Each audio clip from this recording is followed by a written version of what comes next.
दुनिया में दो तरह के लोग होते हैं। एक वो जो हालातों से दब जाते हैं और दूसरे वो जो हालातों को बदल देते हैं। एक वो जो भीड़ में खो जाते हैं और दूसरे वो जो भीड़ को दिशा देते हैं। जॉन विंटर्स की अल्फा माइंडसेट उन्हीं दूसरे लोगों की मानसिकता का रहस्य खोलती है। ये किताब कोई मोटिवेशनल भाषण नहीं है, ये एक मानसिक युद्ध है। एक ऐसा युद्ध जो आपके भीतर लड़ा जाता है। हर उस डर, हर उस संकोच, हर उस आदत के खिलाफ जो आपको छोटा बनाए रखती है। अल्फा माइंडसेट का मतलब है नेतृत्व करना, निर्णय लेना और अपने जीवन की कमान खुद थामना। ये किताब सिखाती है कि कैसे आप अपने विचारों को हथियार बना सकते हैं, कैसे आप अपनी ऊर्जा को केंद्रित करके अपने लक्ष्य को भेद सकते हैं। ये किताब कहती है, तुम्हें किसी से अनुमति नहीं चाहिए। तुम्हारा आत्मविश्वास तुम्हारा जन्मसिद्ध अधिकार है।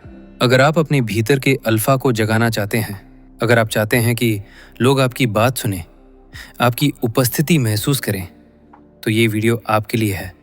क्योंकि आज हम खोलने जा रहे हैं अल्फा माइंडसेट का पहला पन्ना, जहां हर शब्द एक हथौड़ा है जो आपके भीतर की कमजोरियों को तोड़ने आया है। वीडियो को अंत तक देखिए, क्योंकि ये सिर्फ एक किताब की कहानी नहीं है, ये आपके भीतर की कहानी है। और अगर आप तैयार हैं अपने जीवन को फिर से परिभाषित करने के लिए, तो चलिए शुरू करते हैं। हर सुबह जब आप आईने में देखते हैं, तो क्या आप उस व्यक्ति को पहचानते हैं? क्या वो वही है जो दुनिया को बदलना चाहता था, या वो कोई है जो दुनिया से डरकर खुद को छोटा बना चुका है? जॉन विंटर्स कहते हैं, अल्फा बनना कोई बाहरी प्रदर्शन नहीं है, ये एक आंतरिक निर्माण है।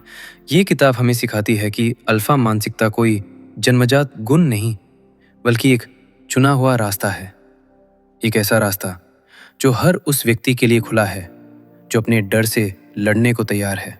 ये बुक हमें उस बिंदु पर ले जाता है जहां परिवर्तन शुरू होता है, मन में। विंटर्स कहते हैं कि आपका मन एक युद्ध भूमि है और हर दिन वहां एक युद्ध होता है। एक तरफ होते हैं आपके डर, आपकी असफलताएं, आपकी पुरानी आदतें, और दूसरी तरफ होता है आपका विजन, आपकी ऊर्जा और आपका अल्फा। ये अध्याय हमें सिखाता है कि कैसे हम अपने विचारों को हथियार बना सकते हैं, कैसे हम अपनी सोच को इस तरह ढाल सकते हैं कि वो हर चुनौती को अवसर में बदल दे। विंटर्स बताते हैं कि अल्फा मानसिकता का पहला नियम है स्पष्टता। जब तक आप नहीं जानते कि आप क्या चाहते हैं, तब तक आप कुछ भी हासिल नहीं कर सकते। ये अध्याय आपको एक दर्पण देता है जिसमें आप अपनी इच्छाओं, अपने डर और अपने भ्रम को साफ साफ देख सकते हैं, और फिर वो आपको एक हथौड़ा देता है जिससे आप उस भ्रम को तोड़ सकते हैं। ये अध्याय कहता है, तुम्हें किसी से अनुमति नहीं चाहिए। तुम्हारा आत्मविश्वास तुम्हारा जन्मसिद्ध अधिकार है। तुम्हारा नेतृत्व तुम्हारे भीतर है। तुम्हारा अल्फा जाग रहा है। अब सवाल ये है, क्या तुम उसे उठने दोगे? हर महान परिवर्तन की शुरुआत एक डर से होती है। डर जो आपको रोकता है, जो आपको छोटा बनाता है, जो आपको ये यकीन दिलाता है कि आप तैयार नहीं हैं। लेकिन जॉन विंटर्स कहते हैं, डर कोई दीवार नहीं है, वो एक दरवाजा है। एक ऐसा दरवाजा जिसे पार करने पर आप अपने भीतर के शेर से मिलते हैं।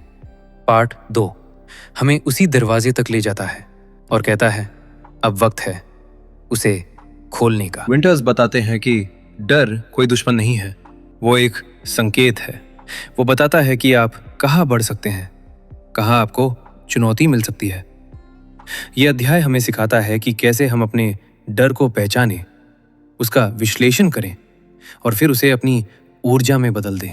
ये कोई जादू नहीं है, ये एक मानसिक प्रक्रिया है। एक ऐसी प्रक्रिया जो आपको कमजोर नहीं बल्कि जागरूक बनाती है।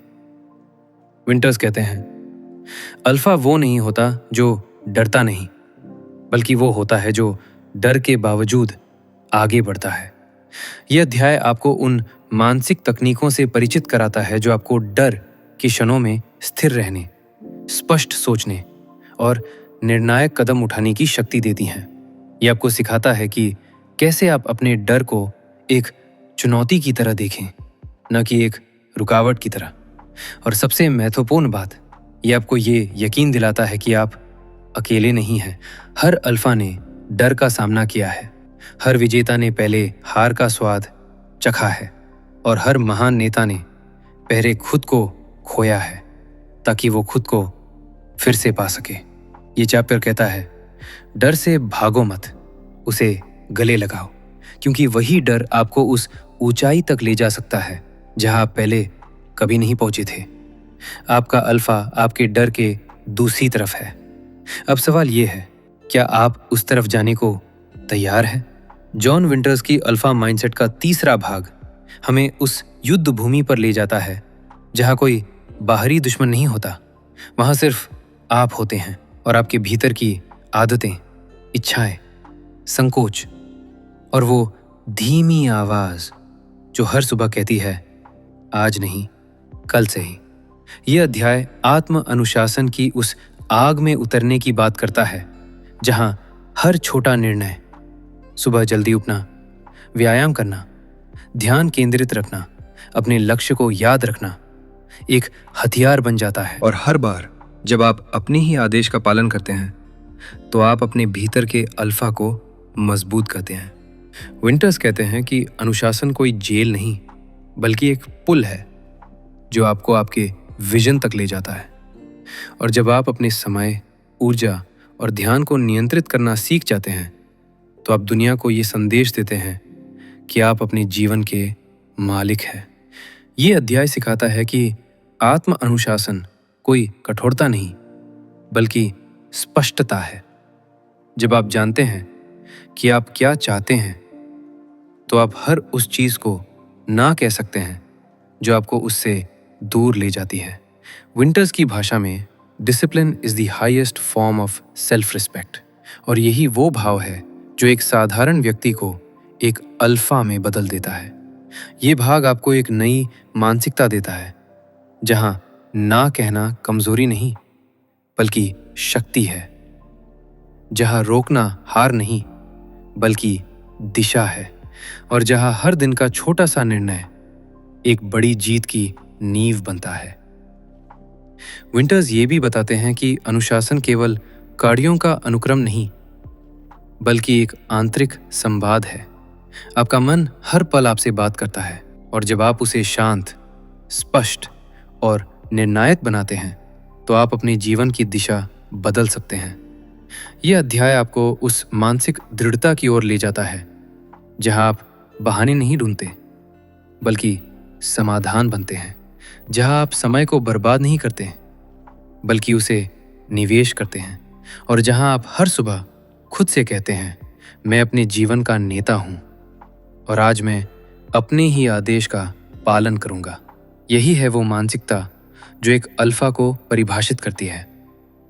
न कोई दिखावा, न कोई शोर, सिर्फ एक स्थिर, स्पष्ट और अनुशासित ऊर्जा जो हर दिन खुद को गढ़ती है और दुनिया को बदलने की ताकत रखती है। वो हर सुबह 4:45 पे उठता था। कोई अलार्म नहीं, कोई याद दिलाने वाला नहीं, बस एक आदत, एक आग, एक वादा जो उसने खुद से किया था। उसका नाम था अर्जुन। एक साधारण लड़का, एक छोटे शहर से, जिसके पास न कोई बड़ा नाम था, न कोई विरासत, लेकिन उसके पास एक चीज थी, अनुशासन। वो जानता था कि दुनिया उसे तब तक नहीं देखेगी जब तक वो खुद को देखना शुरू ना करे। स्कूल के दिनों में उसे धीमा कहा जाता था, खेल में सबसे पीछे, पढ़ाई में औसत और आत्मविश्वास में लगभग शून्य। लेकिन एक दिन लाइब्रेरी में उसे एक किताब मिली, पुरानी, धूल से भरी, लेकिन उसके भीतर आग थी। उस किताब का नाम था अल्फा माइंडसेट। उस रात अर्जुन ने खुद से एक वादा किया, अब मैं किसी और के बनाए नियमों से नहीं चलूंगा। अब मैं हर दिन खुद को गढ़ूंगा। हर सुबह, हर निर्णय, हर आदत मेरे भविष्य की ईंट बनेगी। अगले दिन से उसकी सुबह बदल गई। जब बाकी लोग सो रहे होते, वो दौड़ रहा होता। जब दोस्त नेटफ्लिक्स देख रहे होते, वो किताब पढ़ रहा होता। जब परिवार कहता थोड़ा आराम कर ले, वो कहता आराम बाद में, निर्माण पहले। धीरे धीरे उसकी चाल बदल गई। उसकी आंखों में स्थिरता आ गई। लोग अब उसे अल्फा कहने लगे, न उसके कपड़ों की वजह से, न उसकी आवाज की ऊंचाई से, बल्कि उसकी ऊर्जा की वजह से। वो ऊर्जा जो अनुशासन से आती है, वो ऊर्जा जो हर सुबह खुद से जीतने के बाद पैदा होती है। एक दिन उसके पुराने दोस्त ने पूछा, तू बदल गया है यार, क्या राज है? अर्जुन मुस्कुराया और बोला, राज नहीं भाई, रोज है। हर रोज खुद से किया गया एक वादा और उसे निभाने की हिम्मत। ये कहानी अर्जुन की नहीं, हम सबकी हो सकती है। हर उस इंसान की जो अपने भीतर के शोर को शांत करके एक नई आवाज सुनना चाहता है। वो आवाज जो कहती है, तू कर सकता है, अगर तू खुद से झूठ बोलना बंद कर दे। यही है अल्फा माइंडसेट का आत्मा, अनुशासन, जो हर दिन आपको थोड़ा और मजबूत बनाता है। जॉन विंटर्स की अल्फा माइंडसेट का चौथा भाग हमें उस सबसे अनदेखे लेकिन सबसे प्रभावशाली हथियार से परिचित कराता है, सेल्फ टॉक, यानी आत्मसंवाद। ये वो आवाज है जो हर पल हमारे भीतर गूंजती है, जो हमें या तो ऊपर उठाती है या नीचे गिरा देती है। विंटर्स कहते हैं कि अल्फा मानसिकता का निर्माण बाहर से नहीं, भीतर की भाषा से होता है। अगर आप खुद से कहते हैं मैं कमजोर हूं, तो आपका शरीर, आपकी ऊर्जा और आपका निर्णय उसी दिशा में झुक जाते हैं। लेकिन अगर आप खुद से कहते हैं मैं तैयार हूं, मैं सक्षम हूं, मैं नेतृत्व कर सकता हूं, तो आप अपने भीतर की शक्ति को सक्रिय कर देते हैं। यह अध्याय उस मानसिक प्रक्रिया की बात करता है जहां आप अपने विचारों को शब्दों में ढालते हैं और फिर उन शब्दों को अपनी वास्तविकता बना देते हैं। विंटर्स बताते हैं कि सेल्फ टॉक कोई मोटिवेशनल मंत्र नहीं है, ये एक रणनीति है। एक ऐसी रणनीति जो आपके आत्मविश्वास, आपकी स्पष्टता और आपकी निर्णय क्षमता को आकार देती है। जब आप खुद से सकारात्मक, निर्णायक और उद्देश्यपूर्ण भाषा में बात करते हैं, तो आप अपने भीतर के संदेह को शांत करते हैं और अपने लक्ष्य की ओर स्थिरता से बढ़ते हैं। यह अध्याय कहता है कि हर सुबह विंटर्स ये भी बताते हैं कि सेल्फ टॉक का असर सिर्फ आपके मन पर नहीं, आपके शरीर, आपके रिश्तों और आपके नेतृत्व पर भी पड़ता है। जब आप खुद से सम्मानजनक भाषा में बात करते हैं, तो दुनिया भी आपको उसी सम्मान से देखती है।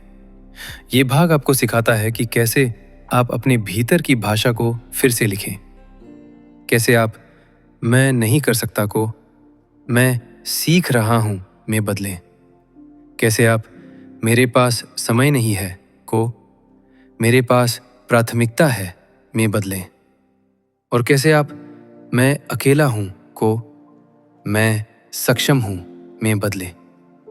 ये मानसिक पुनर्लेखन ही वो प्रक्रिया है जो एक साधारण व्यक्ति को एक अल्फा में बदल देती है। विंटर्स कहते हैं कि सेल्फ टॉक वो बीज है जिससे आत्म नेतृत्व का वृक्ष उगता है, और जब आप उस बीज को रोज सींचते हैं, तो आप एक ऐसे व्यक्ति बन जाते हैं जिसकी उपस्थिति ही प्रेरणा बन जाती है। ये अध्याय आपको चुनौती देता है कि आप आज ही अपनी भाषा बदलें, अपनी विचारों को फिर से लिखें और अपने भीतर की आवाज को उस स्वर में ढालें जो नेतृत्व करता है, डर नहीं। क्योंकि अंततः आप वही बनते हैं जो आप खुद से कहते हैं। जॉन विंटर्स की अल्फा माइंडसेट का 5वां भाग उस क्षण की बात करता है जहां एक व्यक्ति अपने जीवन की दिशा तय करता है। वो क्षण जब वो कहता है, अब मैं निर्णय लूंगा और उस निर्णय की जिम्मेदारी भी उठाऊंगा। ये अध्याय निर्णय लेने की उस कला को उजागर करता है जो एक अल्फा को भीड़ से अलग करती है। विंटर्स कहते हैं कि निर्णय लेना कोई तात्कालिक प्रतिक्रिया नहीं, बल्कि एक मानसिक प्रक्रिया है। एक ऐसी प्रक्रिया जिसमें स्पष्टता, आत्मज्ञान और साहस का संगम होता है। जब आप निर्णय लेते हैं तो आप अपने भविष्य की दिशा तय करते हैं, और जब आप निर्णय से डरते हैं तो आप अपने ही जीवन को स्थगित कर देते हैं। यह अध्याय बताता है कि एक अल्फा कभी निर्णय से नहीं भागता, वो उसे गले लगाता है, उसे समझता है और फिर उस पर अडिग रहता है। विंटर्स ये भी कहते हैं कि निर्णय लेने की शक्ति तब आती है जब आप अपने मूल्यों को जानते हैं, जब आप ये स्पष्ट कर लेते हैं कि आपके लिए क्या महत्वपूर्ण है, क्या अस्वीकार्य है और क्या अनिवार्य है। ये भाग आपको उस मानसिक स्पष्टता की ओर ले जाता है जहां आप हर विकल्प को एक अवसर की तरह देखते हैं, न कि एक डर की तरह। विंटर्स बताते हैं कि निर्णय लेने का मतलब है अपने डर को पहचानना, अपनी प्राथमिकताओं को स्पष्ट करना और फिर उस दिशा में कदम बढ़ाना जहां आप खुद को सबसे सच्चा महसूस करते हैं। ये अध्याय आपको सिखाता है कि कैसे आप अपने जीवन के छोटे छोटे निर्णयों को भी गंभीरता से लें, क्योंकि वही छोटे निर्णय मिलकर आपकी बड़ी कहानी बनाते। विंटर्स कहते हैं कि एक अल्फा का निर्णय कभी भी भीड़ के डर से नहीं, बल्कि अपने भीतर की स्पष्टता से आता है। और जब आप उस स्पष्टता को पा लेते हैं तो आप न केवल अपने जीवन को दिशा देते हैं। जॉन विंटर्स की अल्फा माइंडसेट का छठा भाग उस मोड़ पर आता है जहां व्यक्ति केवल अपने लिए नहीं, बल्कि दूसरों के लिए भी एक दिशा बन जाता है। ये अध्याय बताता है कि एक सच्चा अल्फा केवल अपने लक्ष्य की ओर नहीं बढ़ता, वो अपने आसपास की दुनिया को भी प्रेरित करता है, आकार देता है और नेतृत्व करता है।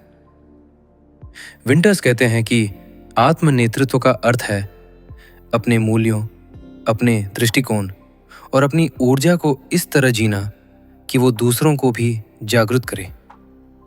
ये कोई भाषण देने की कला नहीं, बल्कि एक मौन उपस्थिति है, एक ऐसी उपस्थिति जो कमरे में आते ही माहौल बदल देती है। ये अध्याय हमें सिखाता है कि कैसे एक अल्फा अपने शब्दों से नहीं, अपने कर्मों से नेतृत्व करता है। कैसे वो हर बातचीत, हर निर्णय और हर प्रतिक्रिया को एक अवसर की तरह देखता है, एक अवसर जिससे वो स्पष्टता, सम्मान और प्रेरणा फैला सके। विंटर्स बताते हैं कि एक अल्फा का प्रभाव उसकी आवाज की ऊंचाई से नहीं, बल्कि उसकी सोच की गहराई से आता है। जब आप अपने भीतर स्थिरता, स्पष्टता और उद्देश्य को साध लेते हैं तो आप दूसरों के लिए एक उदाहरण बन जाते हैं, एक ऐसा उदाहरण जो उन्हें भी अपने भीतर झांकने के लिए प्रेरित करता है। यह अध्याय कहता है कि नेतृत्व कोई पद नहीं, कोई अधिकार नहीं, बल्कि एक जिम्मेदारी है, एक ऐसी जिम्मेदारी जो हर उस व्यक्ति को उठानी चाहिए जो अपने जीवन को अर्थपूर्ण बनाना चाहता है। विंटर्स ये भी बताते हैं कि एक अल्फा कभी दूसरों को नीचा दिखाकर नहीं उठता, वो उन्हें साथ लेकर ऊपर चढ़ता है। वो आलोचना नहीं करता, वो मार्गदर्शन करता है। वो नियंत्रण नहीं चाहता, वो सहयोग चाहता है। ये भाग आपको चुनौती देता है कि आप अपने जीवन को एक ऐसी कहानी बनाएं जो दूसरों को भी अपनी कहानी लिखने की प्रेरणा दे, क्योंकि अंततः एक अल्फा वही होता है जो अपने भीतर की शक्ति को इस तरह जीता है कि वो दूसरों की शक्ति को भी जागृत कर सके। ये अध्याय आपको उस मानसिकता की ओर ले जाता है जहां आप केवल एक व्यक्ति नहीं, बल्कि एक प्रभाव बन जाते हैं। एक ऐसी ऊर्जा जो बदलाव लाती है, दिशा देती है और इतिहास बनाती है।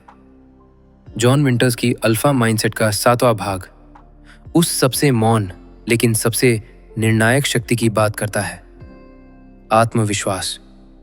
यानी वो आंतरिक विश्वास जो किसी भी परिस्थिति में आपको स्थिर रखता है, निर्णय लेने की क्षमता देता है और दूसरों की नजरों में आपकी उपस्थिति को अर्थपूर्ण बनाता है।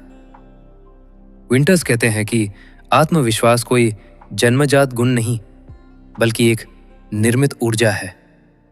एक ऐसी ऊर्जा जो अनुभव, अनुशासन, आत्मसंवाद और निर्णयों की श्रृंखला से पैदा होती है। यह अध्याय हमें सिखाता है कि आत्मविश्वास का निर्माण तब होता है जब आप अपने वादों को निभाते हैं, जब आप अपने डर से लड़ते हैं और जब आप अपने भीतर की आवाज को सम्मान देते हैं। विंटर्स बताते हैं कि आत्मविश्वास का अर्थ ये नहीं कि आप हर सवाल का जवाब जानते हैं, बल्कि ये कि आप हर सवाल का सामना करने को तैयार हैं। ये भाग उस मानसिक प्रक्रिया को उजागर करता है जहां आप अपने अतीत की असफलताओं को सबक में बदलते हैं, अपने वर्तमान की आदतों को शक्ति में बदलते हैं और अपने भविष्य की कल्पना को दिशा में बदलते हैं। विंटर्स कहते हैं कि एक अल्फा का आत्मविश्वास उसकी चाल में नहीं, उसकी दृष्टि में होता है। वो जानता है कि वो क्या चाहता है, क्यों चाहता है और किस कीमत पर उसे हासिल करेगा। यह अध्याय आपको चुनौती देता है कि आप अपने आत्मविश्वास को फिर से परिभाषित करें, न किसी तुलना से, न किसी प्रशंसा से, बल्कि अपने अनुभवों, अपने मूल्यों और अपने संकल्प से। विंटर्स ये भी बताते हैं कि आत्मविश्वास का सबसे बड़ा शत्रु है आत्मसंदेह और उससे लड़ने का तरीका है आत्मज्ञान। जब आप खुद को समझते हैं, स्वीकार करते हैं और फिर निर्माण करते हैं, तो आप एक ऐसी उपस्थिति बन जाते हैं जो न केवल प्रेरित करती है, बल्कि स्थायित्व देती है। ये भाग आपको उस मानसिकता की ओर ले जाता है जहां आप खुद से कहते हैं, मैं तैयार हूं, मैं सक्षम हूं और मैं नेतृत्व कर सकता हूं।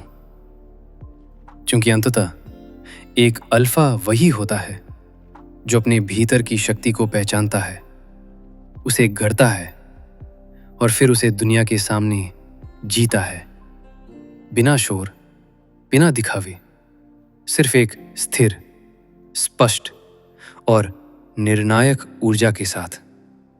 जॉन विंटर्स की अल्फा माइंडसेट का 8वां भाग उस क्षण की बात करता है जब एक व्यक्ति केवल अपने भीतर की लड़ाई नहीं लड़ता, बल्कि अपने चारों ओर की दुनिया को भी प्रभावित करने लगता है।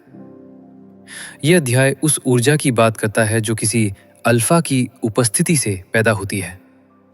वो ऊर्जा जो शब्दों से नहीं, बल्कि मौन से बोलती है, जो दिखावे से नहीं, बल्कि स्थिरता से गूंजती है। विंटर्स कहते हैं कि एक सच्चा अल्फा जब कमरे में प्रवेश करता है तो उसे अपनी पहचान बताने की जरूरत नहीं होती। उसकी चाल, उसकी आंखों की स्पष्टता और उसकी ऊर्जा ही सब कुछ कह देती है। ये भाग हमें सिखाता है कि आत्म प्रभाव कोई रणनीति नहीं, बल्कि एक जीवन शैली है। एक ऐसी शैली जो हर दिन के निर्णयों, आदतों और संवादों से बनती है। विंटर्स बताते हैं कि जब आप अपने भीतर की स्पष्टता को जीते हैं तो आप दूसरों के लिए एक दर्पण बन जाते हैं। एक ऐसा दर्पण जिसमें वे अपनी संभावनाएं देख सकते हैं। यह अध्याय कहता है कि एक अल्फा कभी भीड़ में खोता नहीं, वो भीड़ को दिशा देता है, न शोर से, न दबाव से, बल्कि एक ऐसी मौन प्रेरणा से जो लोगों को अपने भीतर झांकने के लिए मजबूर कर देती है। विंटर्स ये भी बताते हैं कि आत्म प्रभाव का सबसे बड़ा स्रोत है आपका उद्देश्य। जब आप जानते हैं कि आप क्यों खड़े हैं, तो आपकी उपस्थिति ही एक संदेश बन जाती है। ये भाग आपको चुनौती देता है कि आप अपने जीवन को एक ऐसा उदाहरण बनाएं जो दूसरों को भी अपने जीवन को फिर से परिभाषित करने की प्रेरणा दे। विंटर्स कहते हैं कि एक अल्फा का प्रभाव उसकी बातों में नहीं बल्कि उसके कर्मों में होता है। वो जो कहता है वो करता है, और जो करता है वो दूसरों को भी करने की हिम्मत देता है। यह अध्याय आपको उस मानसिकता की ओर ले जाता है जहां आप खुद से कहते हैं, मैं केवल एक व्यक्ति नहीं, मैं एक प्रभाव हूं। और जब आप उस प्रभाव को जीते हैं तो आप न केवल अपने जीवन को अर्थ देते हैं बल्कि दूसरों के जीवन को भी दिशा देते हैं। यही है अल्फा माइंडसेट की आत्मा, एक ऐसी उपस्थिति जो मौन में बोलती है, स्थिरता में प्रेरित करती है और नेतृत्व में निर्माण करती है। वो कभी सबसे ज्यादा बोलता नहीं था, न मंच पर चढ़ता, न सोशल मीडिया पर शोर करता, लेकिन जब वो कमरे में आता तो लोग चुप हो जाते। उसका नाम था विवेक। कॉलेज में वो एक सामान्य छात्र था, न कोई विशेष प्रतिभा, न कोई असाधारण उपलब्धि, लेकिन उसके भीतर कुछ था, एक स्थिरता, एक स्पष्टता, एक मौन ऊर्जा जो धीरे धीरे लोगों को उसकी ओर खींचने लगी। विवेक ने कभी किसी को प्रभावित करने की कोशिश नहीं की, उसने बस खुद को गढ़ा। हर सुबह जल्दी उठकर ध्यान किया, हर दिन एक किताब पढ़ी, हर बातचीत में संयम रखा। उसने अपने भीतर की भाषा को बदला। अब वो खुद से कहता था, मैं एक प्रभाव हूं, मुझे दिखावा नहीं चाहिए। धीरे धीरे उसकी उपस्थिति बदलने लगी। प्रोफेसर उसे गंभीरता से सुनने लगे, दोस्त उससे सलाह लेने लगे और अजनबी उसकी आंखों में कुछ ढूंढने लगे। वो कोई नेता नहीं था, लेकिन लोग उसे फॉलो करने लगे। वो कोई वक्ता नहीं था, लेकिन उसकी मौन मौजूदगी बोलने लगी। एक दिन कॉलेज में एक डिबेट प्रतियोगिता हुई। विवेक ने हिस्सा नहीं लिया, लेकिन जब बहस के बाद निर्णायक ने कहा, इस विषय पर सबसे संतुलित दृष्टिकोण विवेक के विचारों में दिखा, तो पूरा हॉल उसकी ओर देखने लगा। विवेक मुस्कुराया नहीं, उसने सिर नहीं हिलाया, वो बस स्थिर बैठा रहा, जैसे उसकी मौनता ही उसका उत्तर थी। ये कहानी उस प्रभाव की है जो शब्दों से नहीं बल्कि आत्मनिर्माण से आता है। विवेक ने कभी कोशिश नहीं की कि लोग उसे देखें। उसने बस ये सुनिश्चित किया कि जब लोग देखें तो उन्हें कुछ सच्चा दिखे। यही है अल्फा माइंडसेट का 8वां सूत्र। आपका प्रभाव आपकी मौनता में है, आपकी स्थिरता में है, आपकी स्पष्टता में है। अगर आप चाहते हैं कि दुनिया आपको सुने तो पहले खुद को इतना गहरा बना लो कि मौन भी गूंजने लगे।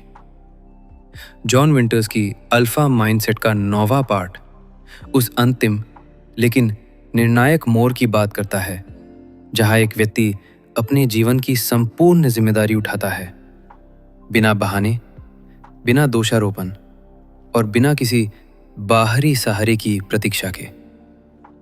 यह अध्याय आत्मस्वामित्व की उस अवस्था को उजागर करता है जहां आप यह स्वीकार करते हैं कि जो कुछ भी आपके जीवन में है, अच्छा, बुरा, अधूरा या असाधारण, वो सब आपके निर्णयों, आपकी आदतों और आपकी मानसिकता का परिणाम है। विंटर्स कहते हैं कि एक सच्चा अल्फा कभी अपने हालात के लिए दूसरों को दोष नहीं देता। वो उन्हें समझता है, स्वीकार करता है और फिर उन्हें बदलने की जिम्मेदारी खुद उठाता है।